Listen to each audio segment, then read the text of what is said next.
మా కృపా సత్య సంపూర్ణుడా, మా పరలోకపు తండ్రి, మీ ప్రియకుమారుడు, మా రక్షకుడైన యేసుక్రీస్తు నామములో ఈ ఆరాధనలో ఇతరులను నడిపిస్తూ వచ్చారు. అందుని బట్టి మీకు వందనాలు.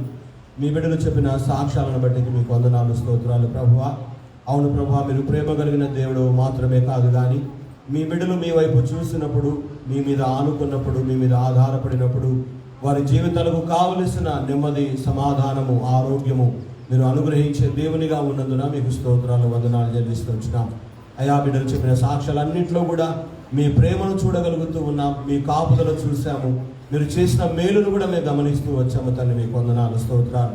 అంత మాత్రమే కాకుండా మా సంఘ ప్రార్థన కోరిన చిట్టిబాబు కొరకు మీకు వందనాలు నాయన, సుభాషణ కొరకై మీకు వందనాలు, అమూల్య కొరకై మీకు వందనాలు.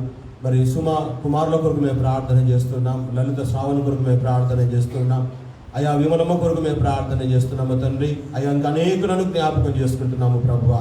వారు ఉన్నటువంటి ప్రతి పరిస్థితి నుండి మీరు విడిపించి అయా మీకు చిత్తానుసారమైనటువంటి పూర్తి విడుదల, స్వస్థత వారి జీవితాల్లో దయచేయమని ప్రార్థన చేసుకుంటున్నాం. ప్రత్యేకించి ఈ శుక్రవారం జరగబోయేటువంటి మీ దాసుడు యోహాన్ గారి రెండవ కుమారుడు సునీల్ యొక్క వివాహం కొరకు మీకు వందనాలు ప్రభువా. వాతావరణాన్ని మీరు అనుకూలపరచండి అయ్యా. మేమందరం కూడా వారి సంతోషంలో పాలు పొంది ఆ వివాహంలో పాలు పొందడానికి ప్రభు మమ్మల్ని కూడా సిద్ధపరచమని ప్రార్థన చేస్తుంటున్నాం. ప్రత్యేకించి మీ చిత్తమైతే రేపు జరగబోయేటువంటి అయా ప్రియ కుమార్తె ప్రియాంక యొక్క శ్రీమంతం కొరకు మీకు వందనాలు ప్రభువా. ఆ బిడ్డను కూడా మీరు ఆశీర్వదించినందుకే మీకు స్తోత్రాలు. తగిన ఆయువారుగులతో మీరు దీవించి కాపాడండి. గర్భముతో ఉన్నటువంటి బిడ్డలందరి పక్షాన మేము ప్రార్థిస్తూ ఉంటున్నాం. అయ్యా మీరు కావలసిన మీ కృప, మీ కాపుదల తోడుగా ఉంచి చక్కని ప్రసవాలు వారికి దయచేయండి ప్రభువా.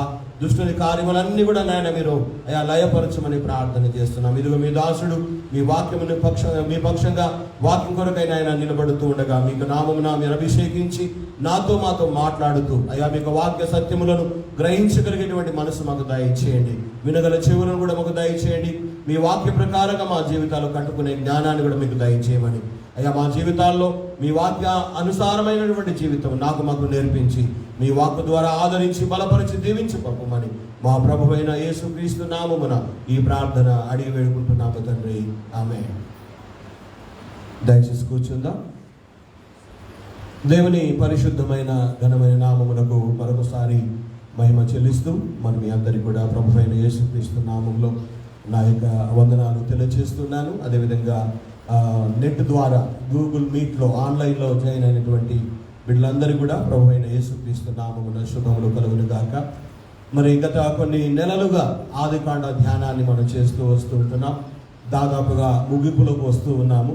ఇంకొక బహుశా ఒక నెల రోజుల్లో నేను అనుకుంటూ ఉన్నాను ఆదికాండ ధ్యానాలు ముగుస్తాయి. అయితే గత కొన్ని వారాలుగా యోసేపు భక్తుని జీవితాన్ని మనం ధ్యానం చేస్తూ వస్తూ ఉంటున్నాం. యోసేపు వ్యక్తిగత జీవితంలో నుండి యోసేపు ఎలాంటి ఒక చక్కని గుణగణాలను కలిగి ఉన్నాడో, ఎలాంటి వ్యక్తిత్వాన్ని తన జీవితంలో కలిగి బ్రతుకుతూ వచ్చాడో మనము గత కొన్ని వారాలుగా నేర్చుకుంటూ వస్తూ ఉంటున్నాం. పోయిన వారము మనం 41వ అధ్యాయంలో నుండి ఒక 2 విషయాలు మనం చూస్తూ వచ్చాం. ఏంటంటే యోసేపు తను ఏ స్థితిలో ఉన్నా తాను దేవుణ్ణి మరిచిపోలేదని, అదేవిధంగా తన జీవితంలో దేవుడు చేసిన మేళ్లను ఆయన మరిచిపోకుండా నిమిత్తమై తన దేవుడు ఇచ్చినటువంటి బిడ్డలకు కుమారులకు కూడా చక్కని పేర్లు పెట్టి ఆ పేర్లు పిలుస్తున్నప్పుడల్లా దేవుడి చేసిన మేళ్లు తనకు జ్ఞాపకానికి వచ్చేలాగున ఆ పేర్లు పెట్టుకున్నట్టుగా మనము గ్రహిస్తూ వచ్చాం, ధ్యానం చేస్తూ వచ్చాం. ఆ పేర్లు ఎవరికైనా జ్ఞాపకం ఉన్నాయా? పెద్ద కుమారుని పేరేంటి? మనష్షే.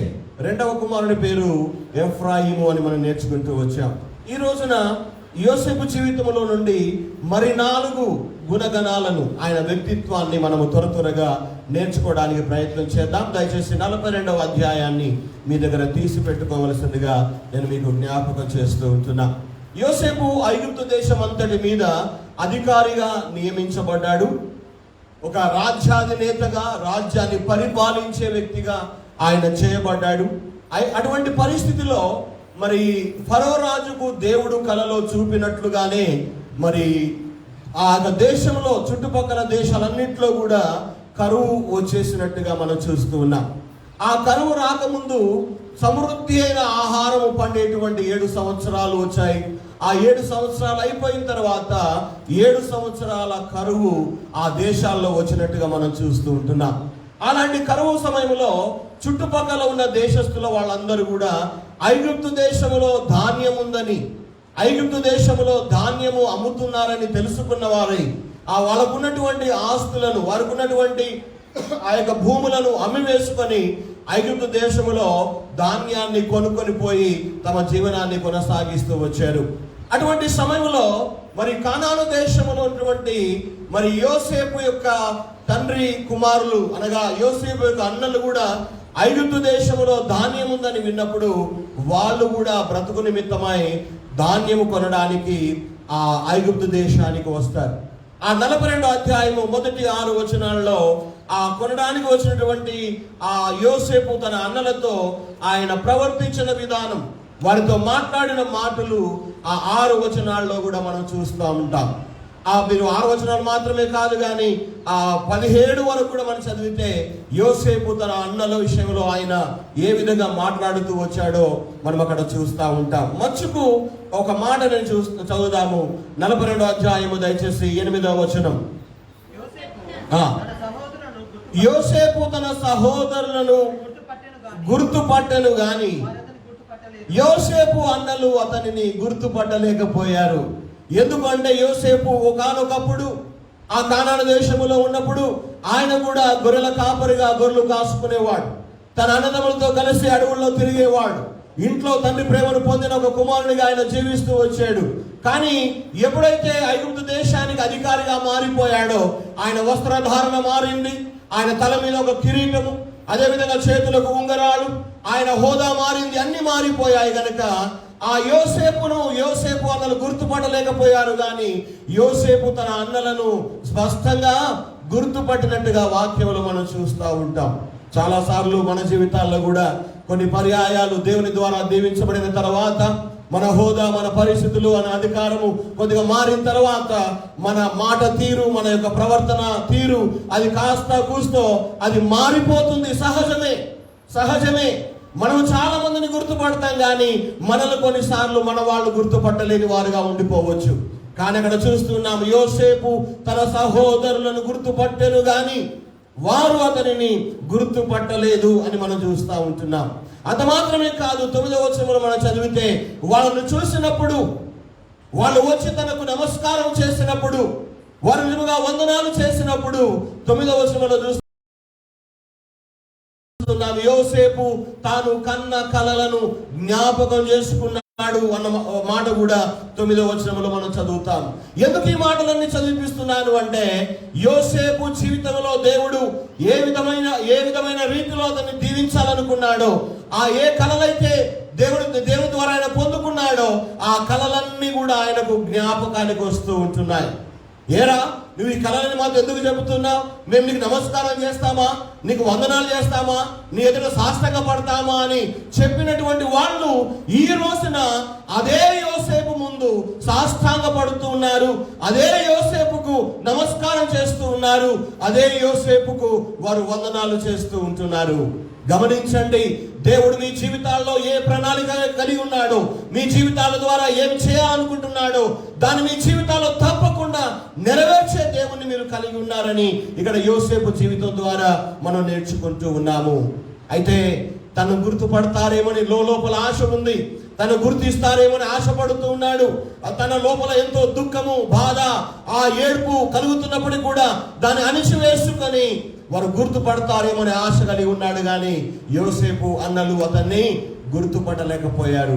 కనీసం కాస్త కఠినంగా మాట్లాడదాం, వారిని బెదిరిద్దాం, హెచ్చరిద్దాం, కటువుగా మాట్లాడదాం అని చెప్పేసి ఆ 9వ వచనంలో అంటాడు, మీరు ధాన్యం కొనడానికి వచ్చిన వాళ్ళలాగా లేరు, ఈ దేశాన్ని వేగు చూడడానికి వచ్చినటువంటి గూఢచారులాగా ఉన్నారు, మీరు ధాన్యం కొనేవారుగా లేరు అనేటువంటి ఒక కఠినమైనటువంటి మాటలతో వారు ఆయన మాట్లాడినప్పుడు, లేదయ్యా మేము ధాన్యం కొనడానికి వచ్చాము, మా తండ్రి మా కానాను దేశంలో ఉంటున్నాడు, మేము ఇంతమంది అన్నదమ్ములము, ఇంకా మా చిన్న తమ్ముడు మా తండ్రి దగ్గరే ఉన్నాడు, మేము వేగుల వారము కామని వారెంతో దీనంగా, ఎంతో బతిమిలాడుతూ, ఎంతో వేడుకున్నటువంటి ఆ మాటలన్నీ కూడా ఆ 17 వచనాల వరకు మనం చదువుతూ వస్తాము.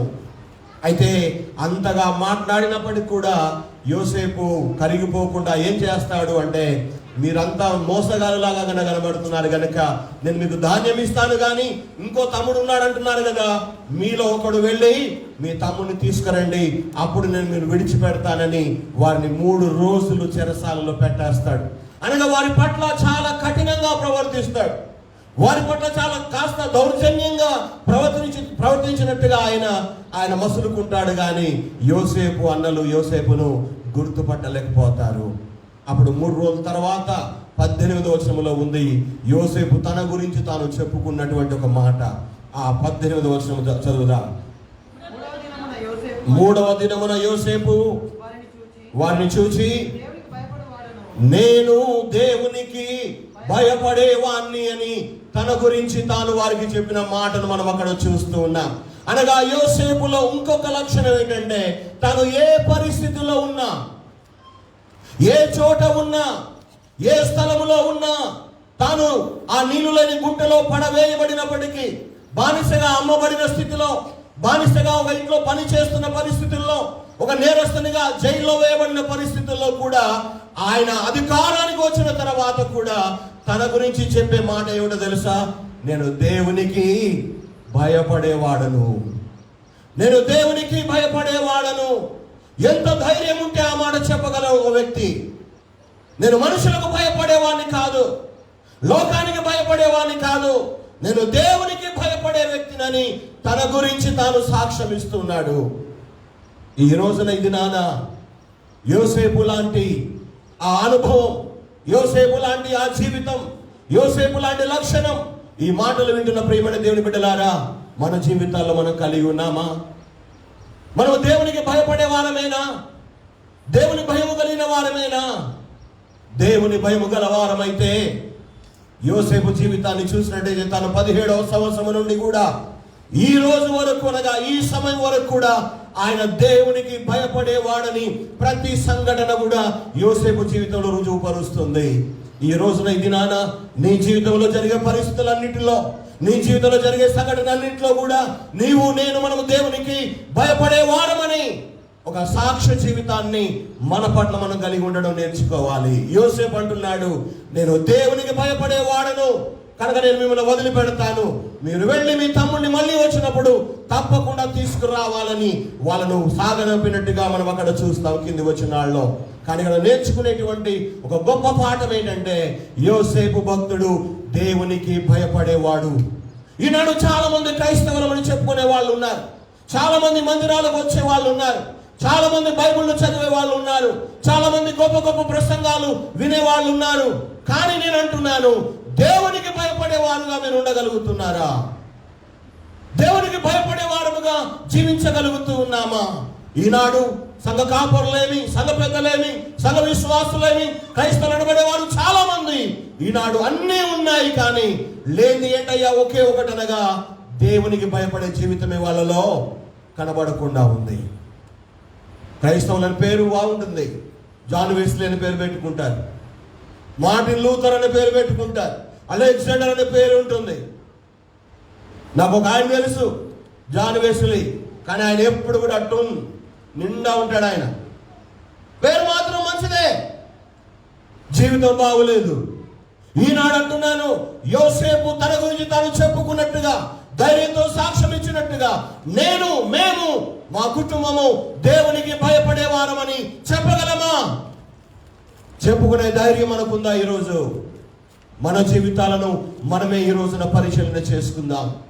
యోసేపు తన గురించి తాను చెప్పుకుంటున్నాడు, తన గురించి ఎక్కడా చెప్పుకోలేదు, కానీ ఇక్కడ మనం చూస్తున్నాము తన గురించి తాను సాక్ష్యం ఇస్తున్నాడు, నేను దేవునికి భయపడేవాడును. ఈ మాట చెప్తున్న నేను దేవునికి భయపడేవాడనేనా? ఈ మాటలు వింటున్న మనము దేవునికి భయపడేవారమేనా? ఈ రోజున ఈ దినాన మన వ్యక్తిగత జీవితాల్లో దేవునికి భయపడే వారమైతే మన జీవితాలను చెయ్యి విడిచిపెట్టడు. నీ సొంత వారు నేను ద్వేషించిన, నీ సొంత వారే నేను దూరం కొట్టిన, బానిసగా బ్రతుకుతూ ఉన్నా, చెరసాల లాంటి బంధకాల్లో ఉన్నా, దేవునికి భయపడే జీవితాన్ని నువ్వు కలిగి ఉంటే ఏదో ఒక రోజున దేవుడు నిన్ను నీ జీవితాన్ని దీవించి నిలబెడతాడు. ఒక అత్యున్నతమైన స్థానానికి నేను తీసుకువెళతాడు. నీ జీవితంలో దైవాశీర్వాదాన్ని, దేవుని మహాకృపను నీ కళ్ళారాను చూసేటువంటి ఆ యొక్క స్థానాన్ని, ఆ జీవితాన్ని, అనుభవాన్ని నువ్వు కలిగి ఉంటావని యోసేపు జీవితం ద్వారా దేవుడు మనతో మాట్లాడుతూ ఉన్నాడు. అవును, ఏ ఆధారంతో చెప్పగలుగుతాం దేవునికి భయపడే వాళ్ళు ఫలానా వాళ్ళు అని? యోసేపు అంటున్నాడు, నేను దేవునికి భయపడేవాడనని. ఆదికాండము 22వ అధ్యాయంలో మనం చూస్తాము, దేవుడు ఒక వ్యక్తి గురించి చెప్తాడు, నీవు దేవునికి భయపడేవాడు అని. 22:12 అబ్రహాము గురించి దేవుడు చెప్తాడు, అబ్రహామా నీవు దేవునికి భయపడేవాడు అని దీనివల్ల నేను తెలుసుకున్నాను అంటాడు. అవును, ఈ రోజున దేవునికి భయపడేవారు అని ఏ విధంగా అంటే దేని ద్వారా మనము ఆ సాక్ష్యాన్ని కలిగి ఉండగలుగుతామంటే దేవునికి లోబడడం ద్వారా, దేవుడు చెప్పిన మాటను చేయడం ద్వారా, దేవుని చిత్తానికి లోబడడం ద్వారా మనము దేవునికి భయపడేవారమని సాక్ష్యము చెప్పగలము. దేవుడు కూడా మన గురించి సాక్ష్యము ఇవ్వగలడు కూడా. అబ్రహాముతో అన్నాడు కదా, అబ్రహామా నీకు నాకు ఉన్న ఒక కొడుకుని తీసుకొని నేను చూయించే ఆ పర్వతం మీద నాకు దహన బలి అర్పించు అన్నాడు. ఏమన్నాడు అబ్రహాము? లేదు దేవా, ఏంటి దేవుడా ఈ పరీక్ష నాకు పెట్టావు అని అనలేదు. కట్టుకున్న భార్యతో కూడా చెప్పలేదు అనుకుంటా, చెప్తే ఆమె పోనీయదేమోని. తెల్లారే లేసాడు, గాడిద గంతలు కట్టుకున్నాడు, పనవాళ్ళని తీసుకున్నాడు, ఇసాకును పట్టుకున్నాడు, దేవుడు చూపించిన ఆ పర్వతానికి, కొండకి వెళ్ళిపోయాడు. అంటే దేవునికి భయపడేవారు ఎలా ఉంటారు అంటే దేవునికి లోబడతారు, దేవుని మాటలు చేయడానికి ఇష్టపడతారు, దేవుని చిత్తానికి వారు పూర్తిగా లోబడేవారుగా ఉంటారు కనుక వారు దేవునికి భయపడేవారనే సాక్ష్యము వారి జీవితాలను కలిగి ఉంటారు. కానీ ఇందాక ఎవరో సాక్ష్యం ఇచ్చారు, పరిమళ చెప్తూ వచ్చింది, అన్ని బాగానే ఉండే కానీ ఇప్పుడు ఎందుకు జరుగుతుంది ఇలా, ఎందుకు ఇలా అవుతుందని ఆ గందరగోళం. కానీ కొన్నిసార్లు నేను అంటున్నాను, మన జీవిత యాత్రలో పరిస్థితులు ఎలా కొనసాగుతూ ఉన్నా, ఏం జరుగుతూ ఉన్నా, ఎలా వెళుతూ ఉన్నప్పటికీ కూడా దేవుని మాట, దేవుని చిత్తము, నేను లోబడాలి అనేటువంటి తత్వము మనలో ఉన్నప్పుడు యోసేపు లాగా మన గురించి సాక్ష్యం ఇవ్వగలం. అబ్రహాము లాగా దేవుడు మన గురించి సాక్ష్యం కూడా ఇచ్చేవాడుగా ఉంటాడు. ఈ రోజున ఇది దేవునికి భయపడే వారమేనా? దేవునికి భయపడే వారముగా మనం జీవిస్తున్నామా? ఈ లోకంలో ప్రతి మనిషి కూడా దేనికి ఒకదానికి భయపడతాడు. కొంతమంది పిల్లులకు భయపడతారు, కొంతమంది బలులకు భయపడతారు, కొంతమంది పాములకు భయపడతారు, ఇంకా చాలా వాడికి భయపడే వాళ్ళు ఉంటారు. కానీ ఈ లోకంలో నువ్వు ఎవరికి భయపడ్డా భయపడకపోయినా, ఎవరి భయం కలిగి ఉన్నా కలిగి ఉండకపోయినా, దేవుని భయం మాత్రం నువ్వు కలిగి జీవించడం నేర్చుకోవాలి. దేవునికి భయపడే జీవితాన్ని నువ్వు కలిగి జీవిస్తే దేవుడు నీ జీవితాన్ని నీవు అనుకున్న దానికంటే ఒక మంచి స్థాయికి, మంచి స్థితికి నిన్ను తీసుకువెళ్ళేవాడుగా తప్పకుండా నీ పట్ల ఉంటాడని నేను ఇక్కడ మీకు జ్ఞాపకం చేస్తున్నా. దేవునికి భయపడాలా? దేవునికి భయపడకుండానే గుడికి వస్తున్నామా? దేవునికి భయపడకుండానే పాటలు పాడుతున్నామా? దేవునికి భయపడకుండానే ఆరాధనలు కూర్చుంటున్నామని మీరు అనొచ్చు. కానీ ఇవన్నీ చేస్తే దేవునికి భయపడడు కాదు. కానీ మన జీవితంలో మన వ్యక్తిత్వం మీద మనం ఎంతగా దేవునికి భయపడుతున్నామనే దాని మీద మనము దేవునికి భయపడే ఆ జీవితం ఆధారపడి ఉంటుంది. బైబిల్ స్పష్టంగా చెబుతుంది దేవునికి భయపడండి అని. 1 పేతురు పత్రిక 2వ అధ్యాయం 17వ వచనంలో మనం చూస్తే అక్కడ చక్కగా మాట రాయబడి ఉంది. ఆ మాట చదివి సహాయం చేయండి. 1 పేతురు పత్రిక 2వ అధ్యాయం 17వ వచనం. అందరినీ సన్మానించండి, సహోదరులను ప్రేమించండి, దేవునికి భయపడుడి. చాలు. ఎవరికి భయపడాలి? దేవునికి భయపడాలి. దేవుని భయము కలిగి జీవించాలి. బైబిల్లో ఇంకో మాట కూడా ఉంది, దేవుని భయం ఎవరికి ఉండదట? దేవుని భయం ఎవరికి ఉండదట? 36వ కీర్తనలో ఉంది. 36వ కీర్తన 1వ వచనం, దాన్ని కూడా మనం చదువుదాం. భక్తిహీనుల హృదయములో అతిక్రమము దేవోక్తి వలె పలుకుచున్నది, వాని దృష్టి ఎదుట దేవుని భయము బొత్తిగా లేదు.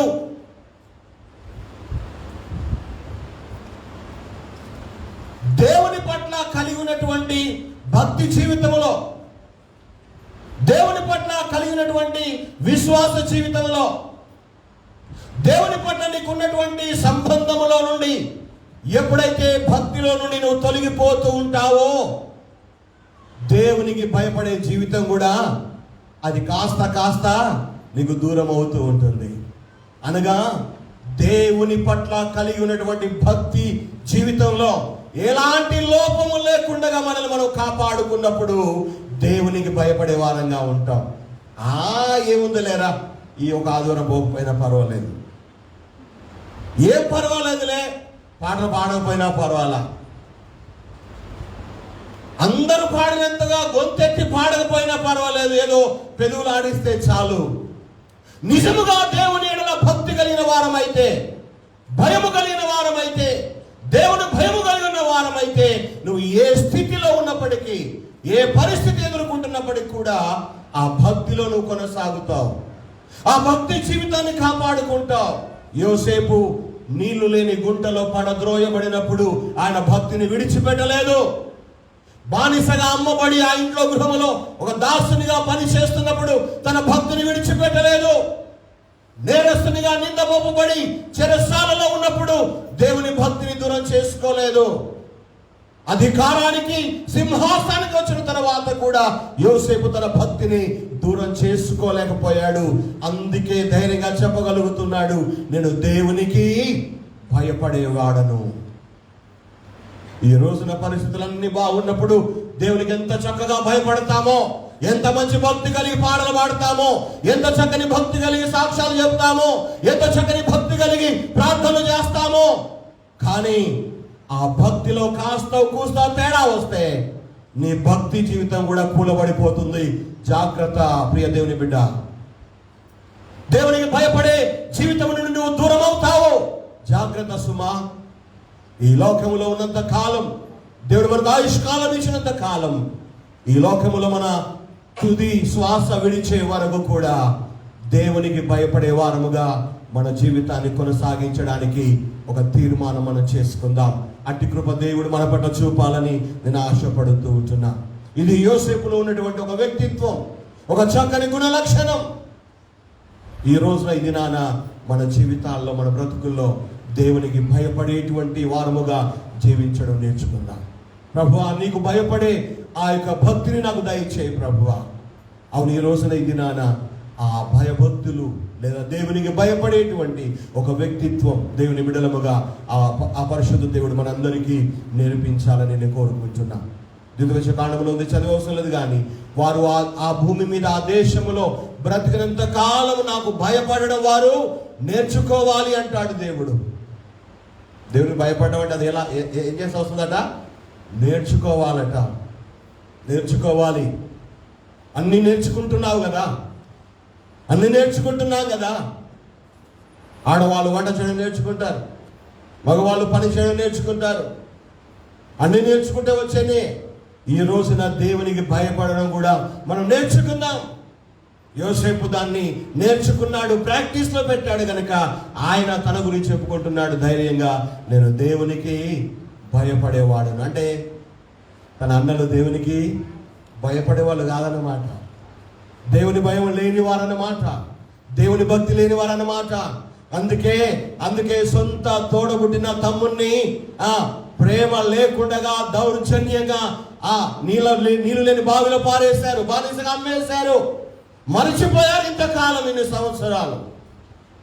కరువు వచ్చిందని వచ్చారు, కానీ ఒకవేళ కరువు రాకపోతే యోసేపు దగ్గర కూడా వచ్చేవాళ్ళు కాదు నాకు తెలియదు. కానీ దేవునికి బాగా తెలుసు ఎవరిని ఎప్పుడు ఎక్కడ కలపాలి అనేది, ఎవరిని ఎప్పుడు ఎక్కడికి తీసుకెళ్ళాలని దేవునికి బాగా తెలుసు. యోసేపు అంటున్నాడు ఆ సందర్భంలో, నేను దేవునికి భయపడే వ్యక్తిని. అవును, నీవు నేను మనమందరం కూడా ఇలాంటి జీవితాన్ని కలిగి ఉందాం. రెండవది ఇంకొక లక్షణాన్ని కూడా యోసేపు జీవితంలో చూద్దాం. దయచేసి అదే ఆదికాండము 45వ అధ్యాయం 11 నుండి 17 వరకు కనుక మనం చదువుతూ వెళ్ళినట్టయితే,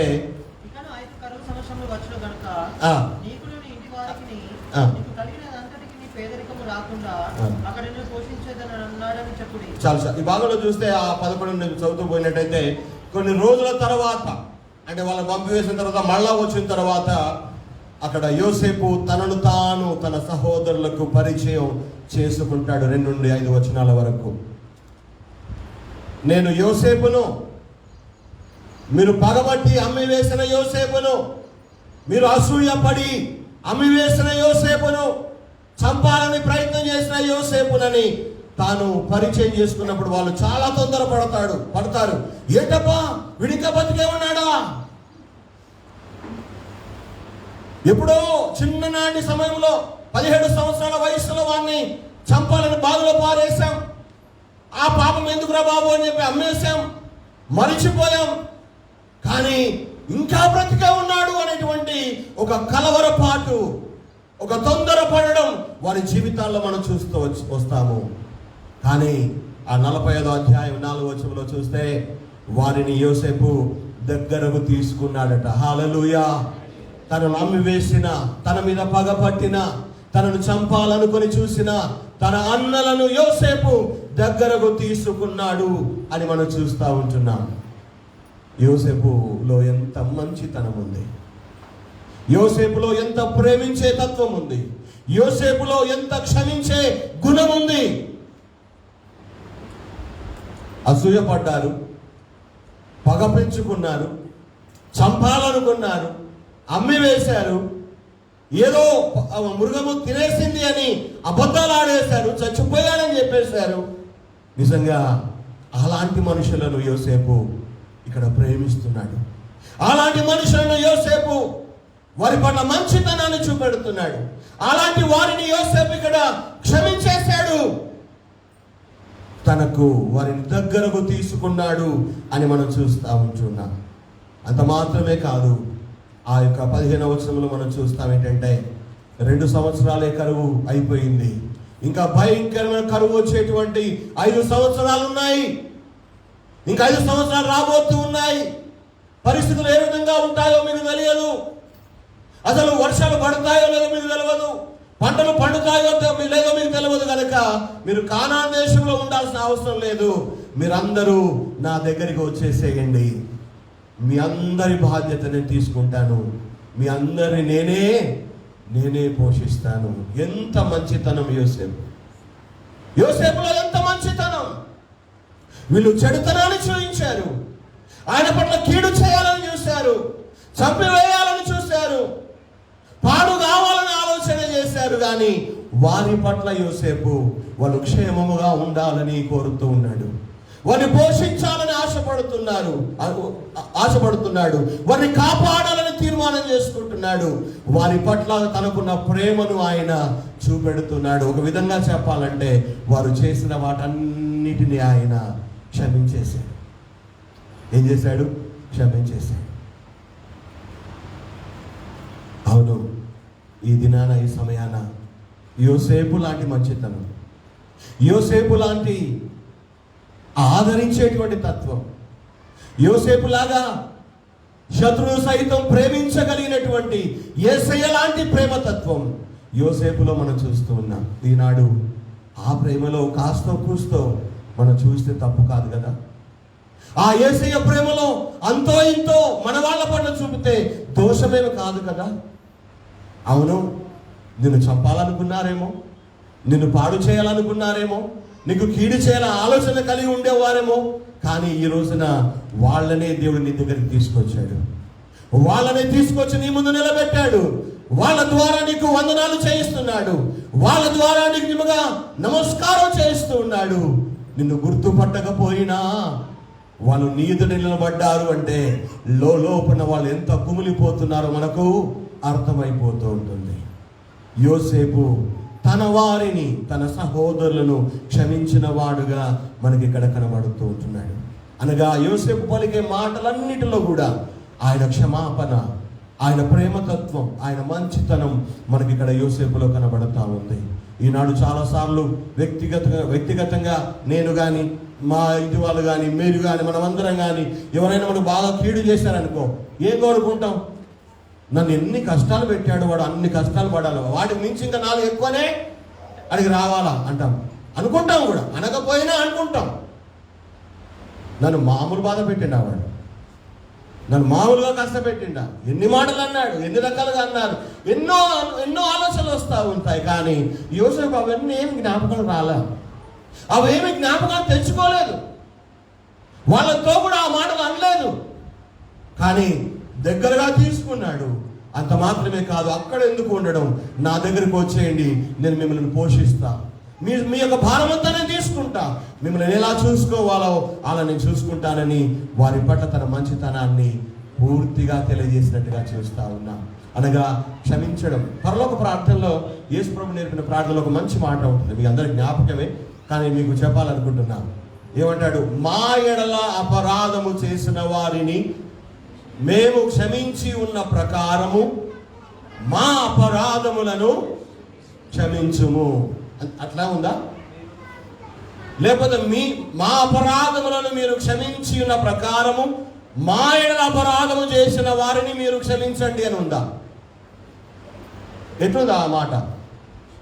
ఎట్లా ఉంది చెప్పండి. పరమ ప్రార్థన వచ్చిన వాళ్ళు, మా ఎడల అపరాధము చేసిన వారిని మేము క్షమించిన ప్రకారము మా అపరాధములను దేవా మీరు క్షమించండి. అంటే దేవుడు మనల్ని క్షమించాలి, దేవుడు మనకు అపరాధాలను మన్నించాలి అంటే మన ఎడల అపరాధము చేసిన వారిని మనం ఏం చేయాలి? ముందు క్షమించాలి. వాళ్ళ పట్ల మనము భేదాభిప్రాయం లేకుండా, ఇవన్నీ మాట్లాడకపోయినా పర్లేదు, వాళ్ళు మంచిగా ఉండాలని కోరుకోవాలి. వాళ్ళు దూరంగా వెళ్ళిపోయినా పర్వాలేదు, వాళ్ళు క్షేమంగా ఉండాలని ఆశపడాలి. అంతేగాని మనసుల్లో కానీ ఆలోచనలో కానీ వాడు నాశనం కావాలి, వాడు మళ్ళా ఈ దినం చూడవద్దు, వాడు పడుకుంటే తిరిగి లేవద్దు తెల్లారి అని అట్లా మాత్రం అనుకోవద్దు. అది క్షమించినట్టు కాదు. నిన్ను వల్ల నీ పొరుగు అని ప్రేమించేవాడు అర్థం ఏంటి? పొరుగులో ఎవరుంటారు? పొరుగులో ఉండేవాడు ఎవడండి అసలు? మనోళ్ళే ఉండేది, అన్నదమ్ములే ఉంటారు. పొరుగున ఉండేది ఎవరు? పురుగులు కాదు, మన అన్నదమ్ములే, సహోదరులే ఉండేది పొరుగున. అన్న ఇల్లు, ఇది తమ్ముడు ఇల్లు, ఇక చిన్న తమ్ముడు ఇల్లు, అట్లా అక్క ఇల్లు అని అట్లా ఉంటారు. నిన్ను వల్ల నీ పొరుగు అని ప్రేమించుము అంటే అర్థం ఏంటంటే పోయి గట్టిగా గలేలచ్చావని కాదు, కనీసం అటువంటి పరిస్థితులు లేనప్పుడు దూరంగా ఉండైన వాడు మంచి కోరుకోవడం, ఇవన్నీ ప్రేమించడం. That's easy.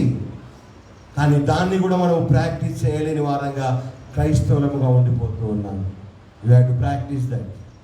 దాన్ని మనము సాధన చేయాలి, దాన్ని నేర్చుకోవాలి. యోసేపు ఇక్కడ తనకు కీడు చేయాలని ఆలోచన చేసిన అన్నలను, తనను బానిసగా అమ్మివేసిన అన్నలను, తాను చనిపోయానని ఒక అపవాదును పుట్టించినటువంటి అన్నలను, ఇంకా బ్రతికున్నాడా అని తెలుసుకున్నటువంటి వాళ్లను దగ్గరకు తీసుకొని వాళ్ళను క్షమించినట్టుగా మనం చూస్తున్నాం. అందుకే పౌలు భక్తుడు ఒక మాట అంటాడు ఎఫెసీ 4:32లో, ఎఫెసీ పత్రిక 4:32లో, ఒకని ఎడల ఒకడు దయగలిగి కరుణా హృదయులై క్రీస్తునందు దేవుడు మిమ్మల్ని క్షమించిన ప్రకారం మీరును ఒకరినొకడు క్షమించుకొనుడి, క్షమించండి అని అంటున్నాడు అక్కడ. అనగా దేవుడు మనం క్షమించేశాడు కనుక మనం ఒకరినొకరు ఏం చేయాలి? క్షమించాలి. ఒకసారి పేతురుకు డౌట్ వచ్చింది బైబిల్లో కదా. పేతురుకు ఒక అనుమానం వచ్చింది. ఏ అనుమానం? నా సహోదరుడు నా ఎడల తప్పు చేస్తే నేను ఎన్నిసార్లు వాడిని క్షమించాలి? పోయి యేసయ్యని అడిగేశాడు, యేసయ్యా నా సహోదరుడు నా ఎడల తప్పు చేస్తే నేను ఎన్నిసార్లు క్షమించాలి అని ప్రశ్నించి జవాబు కూడా చెప్తున్నాడు పేతురు, 7 సార్లు కూడా క్షమించాలా అని అన్నాడు. అప్పుడు ప్రభు ఏమన్నాడు? 70కి 7 సార్లు అయినా క్షమించాల్సిందే అన్నాడు. ఒకవేళ ఆ వ్యక్తి తప్పు చేశాను అంటే, ఆ వ్యక్తి వచ్చి తప్పు చేశాను అంటే 70కి 7 సార్లు అయినా క్షమించాలి అని. 70 × 7 అంటే ఎన్నిసార్లు? 490 సార్లు. అంటే అన్ని సార్లు క్షమించే ఓపిక మనకు ఉంటుందో ఉండదో కానీ వీలైనంతగా క్షమించడం నేర్చుకుందాం. వీలైనన్ని సార్లు క్షమించడం నేర్చుకుందాం. పట్టుబట్టి పట్టుదలతో బిర్ర బిగుసుకుపోయి ఒకవేళ మనం ఉంటే చాలా చాలా కష్టమే. కానీ తప్పు తెలుసుకున్నవారు, తప్పు చేశామని భావించిన వాళ్ళు, నేను యోసేపును అనడమే వాళ్ళ హృదయాల్లో బాంబు పేలింది. అయ్యి బాబోయ్, ఇంకా తర్వాత వచ్చిన చూస్తాం, అరే వీడు ఇంకా బతికే ఉన్నాడు, మనకేమైనా కీడు చేస్తాడేమో, యాడని దెబ్బ కొడతాడేమో భయం కూడా వాళ్ళలో ఉండింది అని తర్వాత వచనాల్లో మనం చూస్తాం, తర్వాత అధ్యాయాల్లో. కానీ యోసేపు అలా చేయలేదనుకోండి, కానీ వాళ్ళలో ఆ భయం పుట్టింది. కానీ యోసేపు వాళ్ళ పట్ల తన మంచితనాన్ని చూపించి వారిని పూర్తిగా క్షమించి వేసిన ఒక వ్యక్తిత్వాన్ని యోసేపులో మనం చూస్తాం. మూడవదిగా యోసేపు ఇంకొక వ్యక్తిత్వాన్ని కూడా మనం యోసేపులో చూద్దాం రండి. దయచేసి 43వ అధ్యాయము 17-18 వచనాలు చూస్తే, యోసేపు తమకు కీడు చేస్తాడేమో అని భయపడుతూ వచ్చారు. కానీ యోసేపు అన్నాడు, నేను దేవునికి భయపడేవాడిని, నేను మన దగ్గర తీసుకుంటున్నానని, నేను పోషిస్తానని వారి పట్ల తన ప్రేమను మంచితనాన్ని చూపించిన తర్వాత ఆయన ఇంకొక లక్షణాన్ని కూడా చూద్దాం యోసేపులో. ఆదికాండం 45వ అధ్యాయం 5 నుండి 8 వరకు వచనాలు మనం చూసినట్టయితే, అక్కడ 4వ వచనంలో వారి ద్వారా అమ్మి వేయబడిన యోసేపును అని తనను తాను వారికి పరిచయం చేసుకున్నాక ఈ మాటలు వాళ్ళతో చెబుతూ ఉన్నాడు. ఏంటంటే, నన్ను ఐగుప్తు దేశానికి నడిపించింది, పంపించింది మీరు కాదు, దేవుడే నన్ను ఇక్కడికి తీసుకువచ్చాడు, దేవుడే నన్ను ఇక్కడికి నడిపించాడు. అసలు దేవుని ప్రణాళిక ఈ విధంగా జరగాలని ఉండింది. ఇది జరిగిందంతా దేవుని చిత్తం. దేవుడికి తనకు ఇష్టమైనంత నా జీవితంలో చేశాడు, జరిగించాడు అని ఇప్పుడు దేవుని ప్రణాళికను, దేవుని చిత్తాన్ని యోసేపు పూర్తిగా అవగాహన చేసుకోగలుగుతున్నాడు. ఏమంటున్నాడు, అసలు నన్ను అవివేసింది మీరు కాదు, దేవుడే నన్ను ఇక్కడికి తీసుకొచ్చాడు అంటున్నాడు. అంటే దేవుని ప్రణాళికలో నెరవేర్చబడేటువంటి ఆ యొక్క దేవుని చిత్తములో వీరందరూ కూడా పాత్రధారులని, దేవుడు తన అన్నలను వాడుకున్నాడని యోసేపు గ్రహించిన వాడై, ఇదంతా దేవుని చిత్తమే జరిగింది, ఇదంతా దేవుని ప్రణాళిక, ఇదంతా దేవుని ఆలోచన అని అక్కడ యోసేపు గ్రహించినట్టుగా, అర్థం చేసుకున్నట్టుగా మనం చూస్తూ ఉన్నాం. చాలాసార్లు దేవుని బిడ్డలముగా దేవుని ఆలోచన, దేవుని ప్రణాళిక, దేవుని యొక్క చిత్తము మనం అర్థం చేసుకోలేకపోతాం. దేవుని నమ్ముకున్నాను, దేవుడు ఉంటే యాడున్నాడు, ఇన్ని కష్టాల్లో ఉన్నాను కదా, ఇన్ని బాధల్లో ఉన్నాను కదా, ఇన్ని సమస్యల్లో ఉన్నాను కదా, యాక్సిడెంట్లు అయినాయి కదా, అనుకోకుండా నా కాలు విరిగిపోయింది కదా, లేకపోతే నాకు ఇన్ని పరీక్షలు ఉన్నాయి కదా, అసలు దేవుడు ఆడున్నాడు అంటారు చాలా మంది. కాదు, దేవుని నమ్ముకున్న బిడ్డల జీవితాల్లో, తన మీద ఆనుకున్నటువంటి తన బిడ్డల జీవితాల్లో, తనను ప్రేమించే వారి విషయాల్లో, తనకు భయపడే వారి జీవితంలో ప్రతి దినము కూడా తన ప్రణాళిక చొప్పున, తన చిత్తము చొప్పున వారి జీవితాలను తీసుకువెళ్ళేవాడై ఉన్నాడని యోసేపు ద్వారా మనం ఇక్కడ గ్రహిస్తా ఉన్నాం. తన అన్నలు చంపివేద్దామన్నారు, కలలు కంటూనే కనేవాడు వస్తున్నాడు, వాడిని చంపేద్దాం, వాడి కలలు ఏమవుతాయో అని అన్నారు. వాళ్ళలో కూడా అన్నాడు, చంపి ఎదుగురా పాపం కట్టుకోవడం, వాడిని ఆ బావిలో పడేద్దాం అన్నాడు ఒకడు. అరే బావిలో ఉంటే చచ్చిపోతాడేమో, ఆ దారిని పోతున్న వర్తకులకు అమ్మేద్దాం అన్నాడు ఇంకొకడు. అది దేవుని చిత్తం. బానిసగా వేయబడిన వాడు పోతిఫర్ అధికారి కొనుక్కోవడం దేవుని ప్రణాళిక. ఆ ఇంట్లో కొన్నాళ్ళు ఉండడం దేవుని చిత్తం. అక్కడ శోధన రావడం దేవుని చిత్తం. ఆ శోధనని పారిపోవడం, తప్పించుకోవడం దేవుని ప్రణాళిక. నేరస్తునిగా అభియోగం మోపబడి చెరసాలలో వేయబడడం దేవుని యొక్క ప్రణాళిక. చెరసాలలో నుండి రాజు పిలుపు ద్వారా సింహాసనానికి వెళ్ళడం దేవుని ప్రణాళిక. అమ్మి వేసిన అన్నలు తిరిగి రావడం దేవుని ప్రణాళిక. ఇప్పుడు యోసేపుకు అర్థమవుతుంది, ఇదంతా చేసింది మీరు కాదు, అన్నలు ఎవరు చేశారు? దేవుడు చేశాడు. చెప్పగలవా ఈ మాట? నా జీవితంలో ఒక కూలివానిగా పనిచేసిన దినాలు ఉన్నాయి. నేను బొంబాయిలో ఉన్నప్పుడు ఒక మేస్త్రి కింద పారగానిగా పోయినా, కొన్ని నెలలు పనిచేసిన. ఆ సిమెంట్ కలుపుతున్నప్పుడు పొక్కులు వచ్చేవి, ఇంటికి వచ్చి నూనె రాసుకునేవాడిని. నా జీవితం గురించి చెప్తున్నాను. తర్వాత కొన్ని నెలలు ఆ విధంగా చేసిన తర్వాత, అరే నువ్వు ఇంత చదువుకున్నావు, ఒక హోటల్లో టిఫిన్ చేస్తున్నప్పుడు ఆ పక్కనే ఒక హాస్పిటల్ ఉండింది. సిక్కులైన డాక్టర్ ఆయన. వాళ్ళ కొడుకు వచ్చి టిఫిన్ చేస్తూ వేరే వారితో చెప్తా ఉన్నాడు, మా క్లినిక్లో ఒక కాంపౌండర్ పనిచేయడానికి ఒక వ్యక్తి కావాలి మాకు. అంటే నేను పోయి అడిగాను, అయ్యా నేను చదువుకున్న వాడిని, మరి నేను చేయగలుగుతాను, మరి ఇస్తారా అన్నాను. వెంటనే రేపు వచ్చగలవు అన్నాడు. పోయి డాక్టర్ కలిశాను. ఒక కాంపౌండర్గా పనిచేస్తాను అక్కడ, చాలా రోజులు పనిచేస్తాను. తర్వాత ఏసీ మెకానిక్గా పనిచేస్తాను కొన్ని రోజులు. ఇవన్నీ ఎందుకు చెప్తున్నానయ్యా అంటే, ఈ రోజున నేను మీ ముందు నిలబడి కూర్చొని దేవుని వాక్యాన్ని చెప్తూ ఉన్నాను. నా జీవితంలో జరిగిందంతా కూడా వెనుకకు తిరిగి చూసుకుంటే, దేవుడు తన ప్రణాళిక చొప్పున ఈ మోహన్ అనబడేటువంటి ఈ వ్యక్తి జీవితాన్ని తీసుకువస్తూ వచ్చాడు. యోసేపు అనేటువంటి జీవితాన్ని కూడా, ఆ వ్యక్తి జీవితాన్ని కూడా కష్టాల మధ్య, సుడిగుండాల మధ్య, సమస్యల మధ్య, అపవాదుల మధ్య నడిపిస్తూ సింహాసనం పైన కూర్చోబెట్టినాడు ఈనాడు యోసేపు భక్తుని జీవితాన్ని. అప్పుడు యోసేపు దేవుని ప్రణాళికను అర్థం చేసుకున్నవాడై అంటున్నాడు, ఇదంతా దేవుడు చేస్తూ వచ్చిన దేవుని ప్రణాళికరా బాబు, దేవుని చిత్తమురా, ఇదంతా మీరు నేను చేసుకున్నది కాదు. నమ్ముతున్నావా? దేవుడు నీ జీవితంలో తన చిత్తాన్ని చేస్తున్నాడని విశ్వసిస్తున్నావా? నీ జీవితంలో కలిగిన శ్రమలు, నష్టము, బాధ, వేదన, దుఃఖము ఇదంతా కూడా దేవుని ప్రణాళికలో భాగమని మీరు విశ్వసిస్తున్నారా? లేదా ఆయాసపడిపోయి, ప్రయాసపడిపోయి, అయ్యో బాబోయ్ మన జీవితాలు ఏమవుతాయో అని గందరగోళపడి దేవునికి దూరం అవుతున్నారా? యోసేపే సాక్ష్యం ఇస్తున్నాడు, దేవుని ప్రణాళిక ఇది, దేవుని చిత్తం ఇది. ఒకసారి యోబు జీవితాన్ని కూడా చూద్దాం రండి. యోబు గ్రంథం 42వ అధ్యాయం 2వ వచనాన్ని చదువుదాం.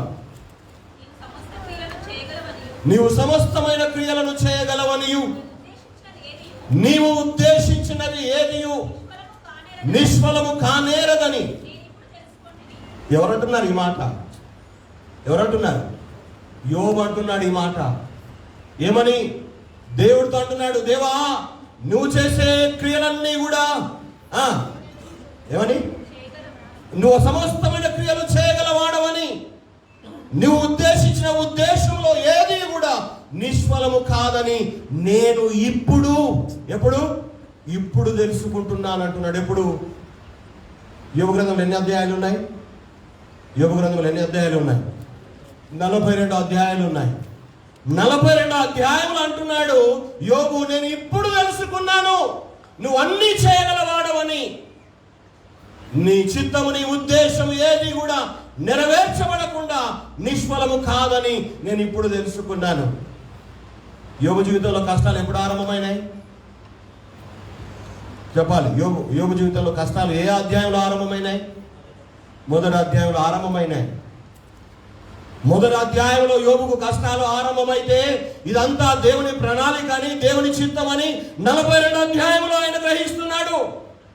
అంటే దేవుని బిడ్డలముగా కొన్నిసార్లు ఏం అవుతుందో, ఏం జరుగుతుందో, ఎందుకు జరుగుతుందో, అసలు జరగడానికి కారణం ఎవరో, ఎవరి ద్వారా ఇవన్నీ అవుతున్నాయో మనకి ఏం అర్థం కాదు. జుట్టు పిక్కున అర్థం కాదు. కానీ అర్థమయ్యే రోజు ఒకటి వస్తుంది. హల్లెలూయా. నువ్వు అర్థం చేసుకునే రోజు ఒకటి వస్తుంది. ఆ రోజున యోసేపు లాగా, ఆ రోజున యోబు లాగా నీవు నేను కూడా దేవుని చిత్తమే తప్పకుండా నెరవేరుతుందని, దేవుడు అన్ని కార్యాలు చేసేవాడని అప్పుడు మనం కూడా ఏం చేస్తాం? తెలుసుకుంటాం. అయ్యా నీకు దండమయ్యా అని దేవునికి వందనాలు చెప్తాం. ఇది దేవుని ప్రణాళిక, ఇది దేవుని చిత్తము, దేవుడు చేసే కార్యాలు అని మనం అప్పుడు గ్రహించగలుగుతాం. అప్పటిదాకా మనకు ఎంత పీకున్నా అర్థం కాదు. ఒకటే అర్థమవుతుంది, ఎట్లా, ఎవరు చేస్తున్నారు, ఎట్లా అవుతుంది, ఎందుకు అవుతుంది, అన్ని మంచిగా చేస్తున్నా ఇట్లా అవుతుంది ఏంది అని అనుకుంటాం. కానీ ఒకనొక రోజు వస్తుంది, అప్పుడు అన్నీ అర్థమవుతాయి. ఎందుకు దేవుడు చేశాడు, ఎందుకు ఇలా చేస్తూ వచ్చాడు, ఎందుకు ఈ విధంగా నడిపిస్తూ వచ్చాడు, ఎందుకు కష్టాల పాలు చేస్తాడు, ఎందుకు చెరసాల్లో వేశాడు, ఎందుకు బానిసగా అమ్మివేయబడ్డాడు, ఎందుకు ఈ విధంగా ఇన్ని బాధలు పడాల్సి వచ్చిందో ఆ రోజున యోసేపుకు అర్థమైంది. ఇదంతా దేవుడు చేసిన పని, ఇదంతా దేవుడు చేసిన కార్యము, ఇదంతా దేవుని ఉద్దేశము, ఇదంతా దేవుని చిత్తమని యోసేపు పూర్తిగా ఆయన గ్రహించగలిగినట్టుగా మనం చూస్తూ ఉంటున్నాం. ఇంకో మాట చదువుదామా దయచేసి? దానియేలు గ్రంథము 4వ అధ్యాయం 35వ వచనం చదువుతారు ఎవరైనా? దానియేలు గ్రంథము 4వ అధ్యాయం 35వ వచనం.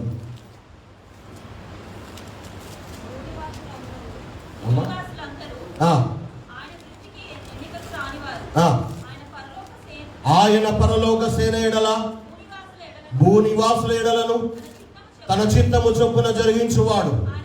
ఆయన చేయి పట్టుకొని నీవు ఏమి చేయుచున్నావని ఆయనతో చెప్పుటకు ఎవడును సమర్థుడు కాడు. గమనించాలి, పరలోకములో గాని భూలోకములో గాని తన చిత్తము చొప్పున జరిగించేవాడు దేవుడు. ఆయన చేయి పట్టుకొని నువ్వేం చేస్తున్నావు, ఎందుకు చేస్తున్నావు అని అనగలిగేటువంటి అధికారము, హక్కు గాని ఎవరికి కూడా లేదు అని ఇక్కడ వాక్యంలో దేవుడు మాట్లాడుతూ ఉన్నాడు. పాత కాలంలో ఒక సినిమా పాట ఉండేది, జ్ఞాపకానికి వస్తుంది. ఉన్నావా అసలు ఉన్నావా, ఉంటే కళ్ళు మూసుకున్నావా అని ఒక పాట ఉండేది. అంటే చాలాసార్లు మనం కూడా దేవుని నమ్ముకున్నప్పటికీ కూడా ఏమంటాం, ఇదే పాట పాడతాం. ఉంటే ఈ తిప్పలు నాకెందుకు, ఉంటే ఈ కష్టం నాకెందుకు, ఉంటే ఈ జైలులో ఎందుకు ఉంటాను, నీ ఉంటే ఎందుకు బాధలో పడతాను, నీ ఉంటే నా జీవితం ఇట్లా ఎందుకు ఈ విధంగా దాపురిస్తుందని అనుకుంటూ ఉంటాం. కానీ ఆయన అడిగే సామర్థ్యం ఎవరికి ఉంది, అడిగే అధికారం ఎవరికి ఉంది? ఇంకో మాట కూడా చదువుదాం దయచేసి. యోబు గ్రంథం 23:13. యోబు గ్రంథం 23:13.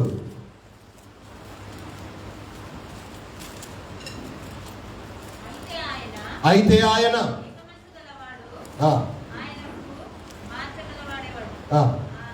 అంటే ఆయన మనసు మార్చగలవాడేవాడా? ఆయన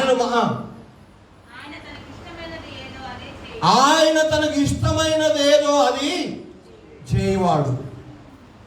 అంటే మన జీవితాల్లో కావచ్చు, మన కుటుంబాల్లో కావచ్చు, మన బిడ్డల జీవితాల్లో కావచ్చు, మన ఉద్యోగాల్లో కావచ్చు, మన వ్యాపారాల్లో కావచ్చు, మనం చేసే పనుల్లో కావచ్చు, ఆయన తనకి ఇష్టమైనది చేసే దేవుడు. ఆయన మనకి ఇష్టమైనది కాదు, ఆయనకి ఇష్టమైనది చేసేవాడు. కుమ్మరులు కుండలు చేస్తారు కదా, ఆ చక్రం మీద మట్టి పెట్టి ఆ చక్రాన్ని బాగా తిప్పి దాన్ని కుండలుగా చేస్తూ ఉంటారు. ఆ మట్టితోని బాణ చేయాలా అనేది వాని ఇష్టం, చిన్న కుండ చేయాలా అది ఆయన ఇష్టం, చిన్న దీపెంత చేయాలన్నా అది ఆయన ఇష్టం. అనగా ఆ మట్టితోని ఏం చేయాలో పూర్తి అధికారం కుమ్మరి వానికి ఉంటుంది, మట్టి కుండలు.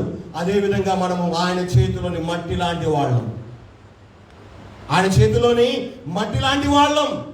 కనుక నీతో ఏం చేయాలనుకుంటున్నాడో, నీ జీవితంలో ఏం చేయాలనుకుంటున్నాడో, ఏ విధంగా నడిపించాలనుకుంటున్నాడో పూర్తిగా ఆయన చిత్తానుసారంగా దేవుడు చేస్తూ ఉంటాడు. అందుకే రోమా 8:26 కూడా చూస్తాం, దేవునిని ప్రేమించే వారికి అనగా తన సంకల్పము చొప్పున పిలువబడిన వారికి మేలు కలుగుటకై సమస్తమును సమకూడి జరుగుచున్నవని ఎరుగుదుము అంటాడు. నువ్వు ఎరుగుతున్నావా? నువ్వు గుర్తిస్తున్నావా? నువ్వు అర్థం చేసుకుంటున్నావా? దేవుని ప్రేమించే వారమైన మన జీవితాల్లో, ఆయన సంకల్పము చొప్పున పిలువబడినటువంటి మన జీవితాల్లో ఏది జరిగినా మనకు మేలు జరగడానికి దేవుడు సమస్తాన్ని జరిగించేవాడై ఉంటాడు. హల్లెలూయా. గమనించండి, యోసేపు దేవునికి భయపడేవాడు. యోసేపు తన పట్ల కీడు చేయాలనుకుని వచ్చిన తన అన్నలను మన్నించి క్షమించి వారి పట్ల తన మంచితనాన్ని చూపినవాడు. మూడవదిగా యోసేపు దేవుని ప్రణాళికను, దేవుని చిత్తాన్ని అర్థం చేసుకుంటున్నవాడు. నాలుగవదిగా చివరిగా ఇంకో మాట చెప్పి ముగిస్తాను. అదే ఆదికాండం 46:29. యోసేపు తన రథము సిద్ధము చేయించి తన తండ్రి అయిన ఇశ్రాయేలు ఎదుర్కొనడానికి చాలు గోషెనుకు వెళ్ళి అతనికి కనబడెను. అప్పుడు అతను తన మెడ మీద పడి అతని మెడను పట్టుకొని ఎంతో ఏడ్చినట్టుగా మనం అక్కడ చూస్తూ ఉన్నాం. చివరిగా నేను చెప్పే మాట యోసేపు వ్యక్తిత్వంలో ఉన్నట్టు ఇంకో విషయం. అందరూ చెప్తాడు, మీరందరూ అక్కడ ఉండొద్దు, ఇక్కడికి వచ్చేసేయండి, 5 సంవత్సరాల కరువు వస్తుంది అని చెప్తాడు. పోయి అన్నలు పోయి తండ్రికి యాకోబుకు ఆ మాట చెప్తారు. తండ్రి గారు మన తమ్ముడు యోసేపు ఇంకా బతికే ఉన్నాడు అన్నారు. బాంబు పేలింది. అరే మీరు అప్పుడు ఏం చెప్పారురా? దుష్ట మృగము వాణ్ణి చీల్చేసిందని చెప్పి రక్తంతో తడిసిన అంగి తీసుకొచ్చారు కదా అని అనింటాడు కదా. కళ్ళు కనబడకపోయినా అనింటాడు. తప్పైపోయింది నాన్నగారు, మేమే అబద్ధం చెప్పాము, మేము అమ్మేశాము, బానిసగా అమ్మేశాము, ఏమయ్యాడో మాకు తెలియదు, మీరు మమ్మల్ని ఏమైనా అంటారని చెప్పి అబద్ధం చెప్పామని అన్ని చర్చలు జరిగి ఉంటాయి. ఏమన్నాడు? ఇక బాగున్నాడా, క్షేమంగా ఉన్నాడా, ఎలా ఉన్నాడు, పెళ్ళయిందా, అన్ని మాటలు అడిగి ఉంటాడు. వానికేమి, డాడీ వాడు ఇప్పుడు మనోడు కాదు, వాడు ఆ దేశానికే అధికారి అయిపోయాడు, పెద్దోడైపోయాడు, చాలా అధికారం హోదా కలిగిన వాడైపోయాడు, మనందరూ రమ్మన్నాడు, అక్కడే ఉంచుకుంటానన్నాడు, మనందరినీ పోషిస్తానన్నాడు అనగానే ఆ కన్న తండ్రి హృదయం కన్నీళ్ల పరమైపోయింది. అయితే పదండి రా, త్వరగానే వెళ్ళిపోదాం, నేను చచ్చిపోకముందే నా కొడుకుని చూడాలి అని ఆశపడ్డాడు. కన్న తండ్రి ప్రేమ ఎంత మంచి ప్రేమ! తల్లిదండ్రులు మందలిస్తారేమో, కోపడతారేమో, కొన్నిసార్లు బెదిరిస్తారేమో, కానీ తల్లిదండ్రులు ప్రేమ గల వాళ్ళే.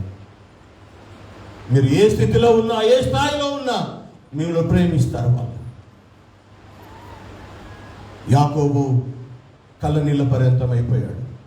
పదండి త్వరగా వెళ్ళిపోదాం, ఇంకా ఎక్కువ రోజులు ఇక్కడ ఉండొద్దు, నా చావు ఎప్పుడు వస్తుందో నాకు తెలియదు, వెళ్దాం పదండి అన్నాడు. తయారయ్యారు, బయలుదేరారు.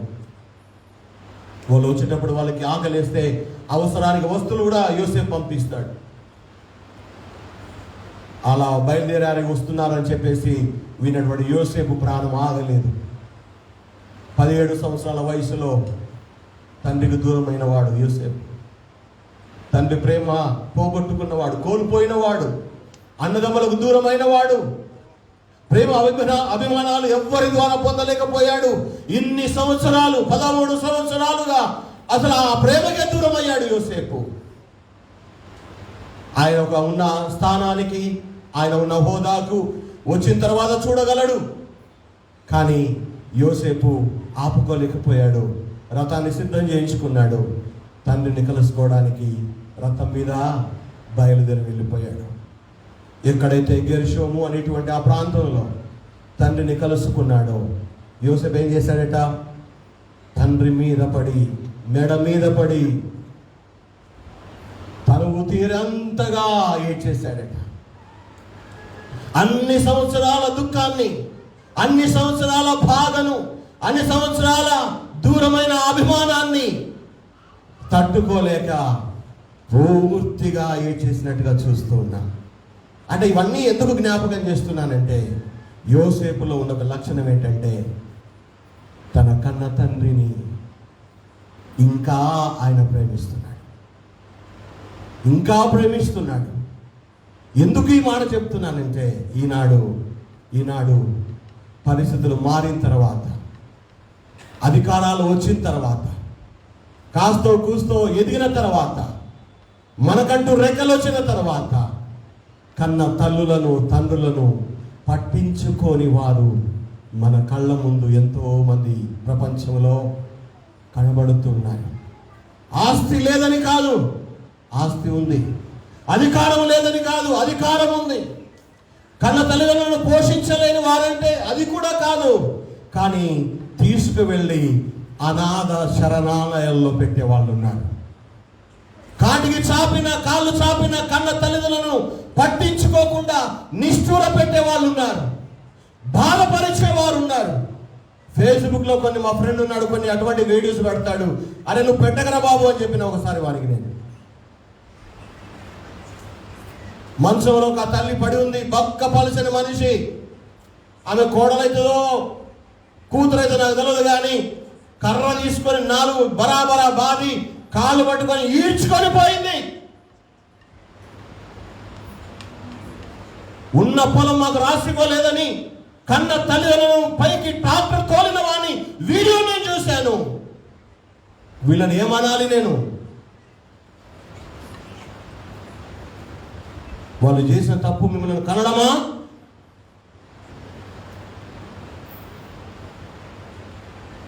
ఈ రోజున యోసేపు లాంటి వ్యక్తిత్వం, నిన్ను కన్న తల్లిని, నిన్ను కన్న తండ్రిని ఎన్నడూ నువ్వు ద్వేషించవద్దు. వారిని ప్రేమించాలి, వారి అవసరాలు తీర్చాలి, వారిని పట్టించుకోవాలి. ఎందుకు ఈ మాట అంటున్నానంటే ఇంకో విషయం చెప్పాలనుకుంటున్నా. ఇప్పుడున్న యోసేపుకు వాళ్ళున్న స్థాయికి అసలు సరిపోదు. యాకోబు వాళ్ళ కొడుకులందరూ కూడా గొర్రెలు కాసుకునేవాళ్ళు. గొల్ల కుటుంబాలు ఎట్లుంటారు? ఆ గొర్రెల మధ్య తిరుగుతారు, ఆడనే గొంగటేసుకొని పడుకుంటారు. ఆ గొర్రెల వాసన, అవి వేసిన పెంట వాసన అంతా వీళ్ళ బట్టలకు కూడా అట్లాగే ఉంటుంది. కానీ అవేమి యోసేపు పట్టించుకోలేదు. అవేమి యోసేపుకు రాలేదు. అయ్యో, నా రాజవస్త్రాలు పాడవుతాయే, నేను రథంలో వచ్చానే,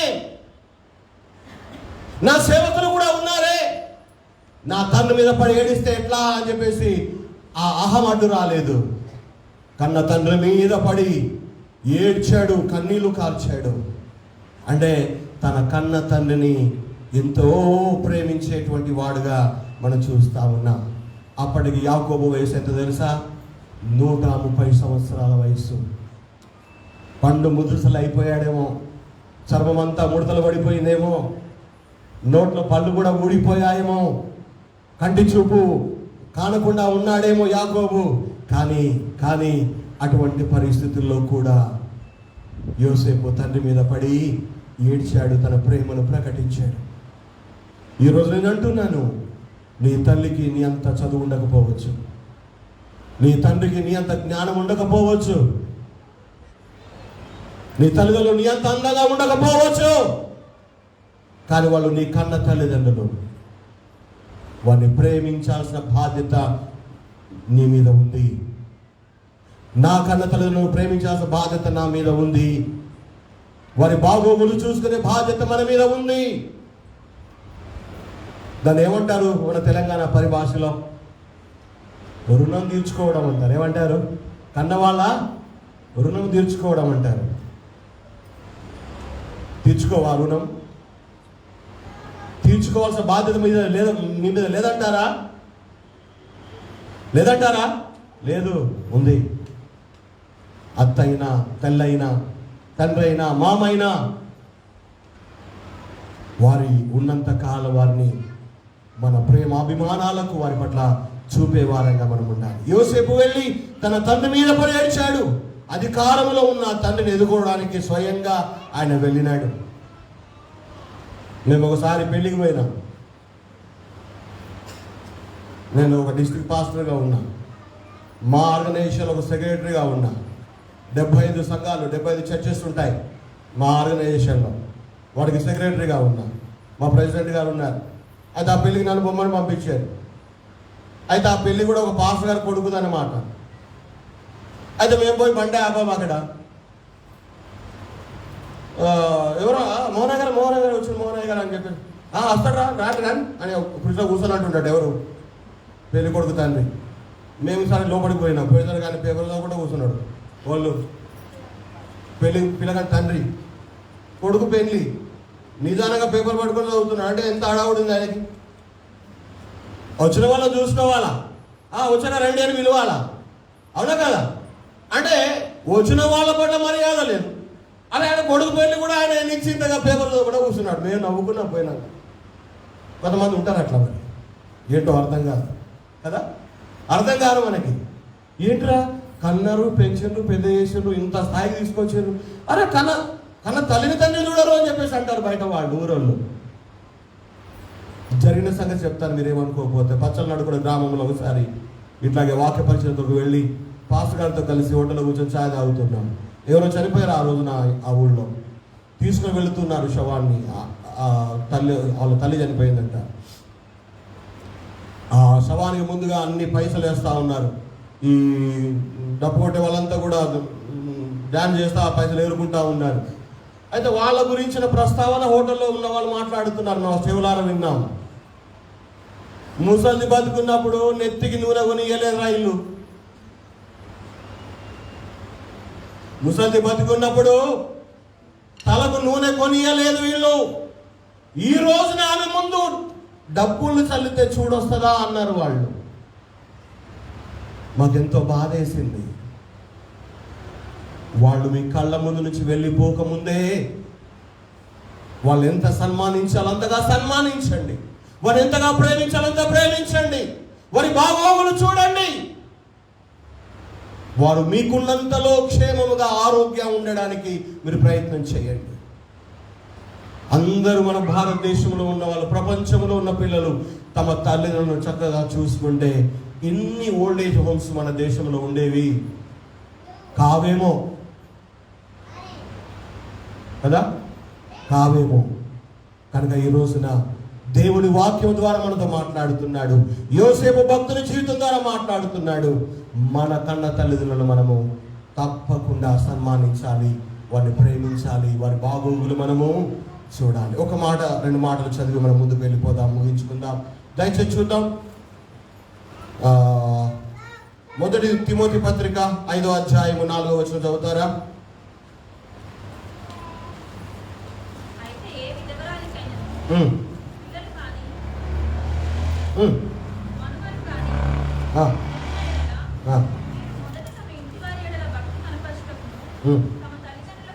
తమ తల్లిదండ్రులకు ప్రత్యుపకారము చేయుటకును నేర్చుకొనవలెను, ఇది దేవుని దృష్టికి అనుకూలమై ఉన్నది. తమ తల్లిదండ్రులకు ఏం చేయడం? ప్రత్యుపకారం. వాళ్ళు మనకు ఉపకారం చేశారు కనుక మనం కూడా వాళ్ళకి ఏం చేయాలి? ఉపకారం చేయడం నేర్చుకోవాలట. నేర్చుకోవాలి.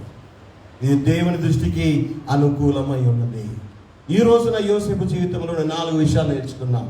మొదటిది, యోసేపు దేవునికి భయపడేవాడు. రెండవదిగా, యోసేపు తనకు కీడు చేయాలని తలపెట్టిన అన్నలను క్షమించిన వాడుగా, మంచితనాన్ని వాళ్ళ పట్ల చూపిన వాడుగా ఉన్నాడు. మూడవదిగా చూసాము, దేవుని ప్రణాళికను, దేవుని చిత్తాన్ని అర్థం చేసుకున్న వాడుగా చూసాము. నాలుగవదిగా చూసింది ఏంటంటే, తాను కన్న తండ్రిని తానే స్వయంగా వెళ్ళి ఆయన ప్రేమించినటువంటి జీవితాన్ని మనం చూస్తున్నాం. ఈ రోజున ఈ దినాన మనము వెళ్ళాలి, వాళ్ళని చూడాలి, వాళ్ళ బాగోగులు గమనించాలి, వారికి ఏం కావాలో చూడాలి. ఇవన్నీ కూడా పిల్లలముగా మనం ఉంచబడిన బాధ్యత. యోసేపు లాంటి ఈ 4 లక్షణాలు మనలో ఉంటే సంతోషం.